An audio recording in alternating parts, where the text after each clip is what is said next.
Hi there, good morning, good afternoon, and good evening.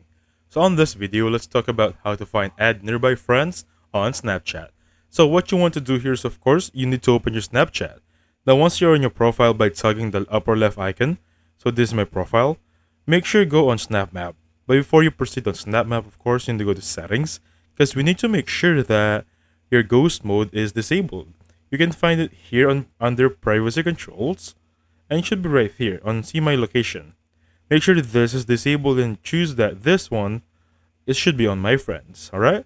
Once that's gonna be updated and good to go, simply go on Snap Map right there, click on it, and everything that's nearby within you with a radius can be found in here. It's gonna be easy as that. And basically that's it. You can find anything here at nearby friends moving forward just by clicking them and clicking the add button. So thank you so much for watching. I'll catch you guys on the next one.